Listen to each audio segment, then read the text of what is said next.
Nassim Haramein was born in Geneva, Switzerland and is now based on the big island of Hawaii. From as early as 9 years old, he was developing the basis for a unified hyperdimensional theory of matter and energy, which he eventually called the hollow fractographic universe theory. He has spent most of his life researching the fundamental geometry of hyperspace. Combining this knowledge with a keen observation of nature, Nassim discovered a specific geometric array that is fundamental to creation. His unification theory, known as the Haramein-Rauscher metric, is a new solution to Einstein's field equations that incorporate torque and the Coriolis effects. Together with his recent paper, The Schwarzschild Proton, his theory lays down the basis of what could be a fundamental change in our current understanding of physics and consciousness. In the past 20 years, Nassim has directed research teams of physicists, electrical engineers, mathematicians and other scientists. And he's been giving lectures and seminars for over 10 years. He's founded a non-profit organisation called the Resonance Project Foundation, where as Director of Research he continues exploring unification principles and their implications. The foundation is actively developing a research park in Hawaii which combines science, sustainability and green technology. It's a great pleasure to have Nassim here. Where'd he go? There he is. First time in Australia at a Nexus conference. Please give him a big warm welcome, Nassim Haramein. Thank you. Thanks for having me. It's great to be here. Thank you so much. I thought there was going to be translation into Australian, so, you know, I haven't practiced my... But good day, mate. Not bad. I'm getting there. All right. Today we're going to learn a little bit about the Schwarzschild Proton. This is a paper I just published last year, and it won an award in Europe, which is good. I was surprised. The director of the conference came up to me, he's like, in the middle of the conference, I thought I was going to get kicked out of the conference, and, you know, because it was a pretty radical paper. It was an invited paper, so I thought, oh, I can go radical because, you know, they can't refuse it if it's invited. And, you know, he took me aside in the middle of a conference, and it was in Belgium at the math department, and I thought, that's it, you know, here it goes, you know. And he's like, I noticed on your schedule that you're leaving before the award presentation, and I thought, oh, yeah, you know, I had like set it up on purpose that way because, you know, it's like, I'm sure I'm not going to be part of that. And he goes, we'd like you to stay. I'm like, why? And he's like, well, you won the best paper award for physics. I'm like, really? Wow, we live in a new paradigm. And, you know, why was I thinking this was radical? Well, you'll see why. And I'm just going to go through it a little bit, and please don't panic, but we're going to do a little bit of math. It won't hurt. It's only going to hurt momentarily, but then it's okay, you know. It's not permanent damage. This really started when I was about 9 years old, and I went to my first geometry class at school. It was, you know, I was not doing so well at school because I had all these esoteric experiences, and I, you know, lived in a world in which, you know, I was interacting with all sorts of things and all sorts of worlds out there, and I was more interested in that than what the teacher was saying. So most of the time I didn't pay much attention, so I didn't, you know, I wasn't doing so well. And when the teacher went to the blackboard that morning and said, today we're going to have our first lesson in geometry, and the first lesson in geometry is dimensions, I was like, oh, adults know about other dimensions? I was like so excited, and then I got so disappointed. Because the teacher went to the blackboard and made a little dot like this and said, this is dimension 0 and it doesn't exist. And I was like, oh, this is not gonna go well. I knew from that moment on I was gonna fail that class. Because I was way back, you know, I was always nearest the door. and I could see the dot. So if I could see the dot, how is it that it didn't exist? And then the teacher did something remarkable. He put a bunch of dots together, made a line, and said, this is dimension 1, and it doesn't exist either, because it still doesn't enclose volume. And then he put 4 lines together, made a plane, called it 2D, and said that's the plane that all your comic strip books lives in, and it doesn't exist. And I could see, like, the kids were crushed, you know. They were like, what? And then he did something miraculous. This is the equivalent of the, you know, miraculous Big Bang, you know. He did something miraculous. He took 6 of these planes, put them together to make a cube, called it dimension 3, and said, this one exists. And I was like, huh? How did that happen? You know, because I don't care if you put 100 million non-existing planes together, you don't get existence, right? If the dot that doesn't exist, right, makes the line that doesn't exist, makes a plane that doesn't exist, you don't get existence. You get non-existence to the 4th.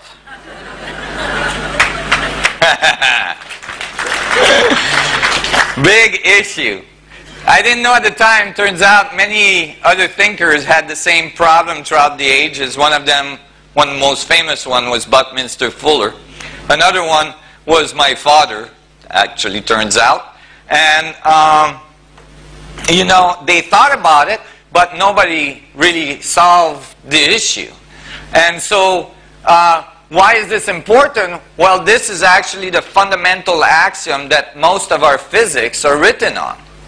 And if we, in the math, we write the physics with. So if we have this wrong to start with, if it's incorrect or if it's incomplete, then we're going to get an incomplete or incorrect picture at the end. And so, because people learn this very early in their education, it's usually not revisited ever by the physics community. And at the end of the day, then they have superstrings theory and Calabi-Yell spaces trying to solve equation for unification for advanced physics, and they have to add, you know, planes of freedom one after the other to get like 248 dimensions of Calabi-Yell space, and the equations go on forever, and at the end of the day it doesn't add up.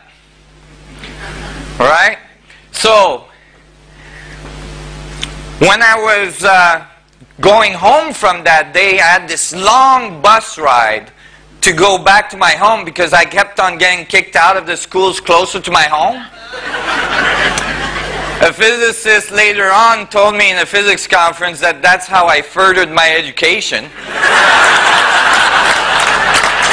Because I had all this time to think about it, right? And so I'm sitting there, I've got an hour and a half to go, and I'm thinking, man, I gotta solve this dimensional problem. This is not happening. I can't live with this.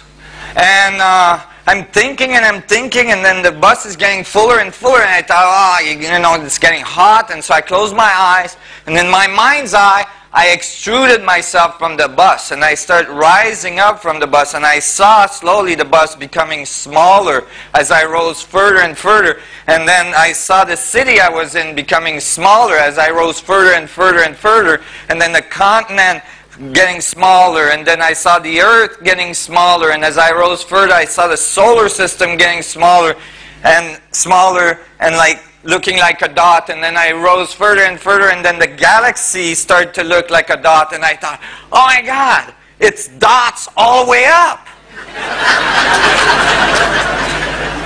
And then I flew back into the galaxy and looked at the solar system and flew back in and went back to the earth and found the bus I was in, and I opened my eyes and I looked at my hand and I thought, I wonder what's in there. I closed my eyes, and in my mind's eye, I flew into my hand, and I saw it was made out of millions and millions of dots. We call cells. And then I went onto the surface of one of those dots and looked really carefully, and I got finer and finer, and eventually it opened up like it was stars of dots everywhere. Billions of them that we call atoms. And then I went to one of those dots, and I looked in the middle of it, and sure enough, what was there? Another dot. And I was like, oh, it's dots all the way down. And I had this epiphany, you know, like, oh my God, maybe the universe, maybe the answer to the riddle is the exact contrary. The only thing that exists is a dot. The universe makes points of infinite division and assembles them at different scales and make everything we see. I was like looking at the people in the bus, and I could see they were made out of dots and smaller dots and smaller dots. They seemed to glow with a strange aura, and you know, at this moment. And you know, when you have these moments of epiphany, I'm sure many of you in this room had them, you know what you want to do next, right? You want to tell someone, right? And you all know how that goes, usually. You get the look like, did you take your medication this morning? And, you know, so I ran home when I got out of the bus, and I waited for my mom to come back from work, and when she got home, I was like, Mom, I figured out something at school today, it's so awesome. And my mom was all excited, like, oh my God, he's actually enjoying school, like, oh, maybe he had a good exam, you know, for the first time in his life. And I'm like, Mom, today I learned about dimension at school, and they're wrong. I just went over like a lead balloon. And it's like, Mom, you know, I think it's the contrary, that like the only thing that exists is dots, and you're made out of dots that are made out of smaller one and smaller one and so on. You get infinite amount of dots, Mom. And she looked at me, and she said, you know what, I just worked for 8 hours, I'm real tired, I don't feel infinite at all. And, you know, she had made a point, you know, pun intended. And it's like if everything is embedded into each other to infinity, is how you get boundary condition. How does things differentiate from each other? This has been a big problem. It's a chasm in our understanding. How does infinity and finite system interact? Typically we think they don't. And that has shown up in our physics really strongly. So now we have a theory for like big stuff, Einstein field equations, that predicts continuums towards singularity, continuums towards infinity, and we have a theory for the small stuff, for the atoms and the subatomic particles we call quantum theory, and quantum theory predicts bounded linear finite states.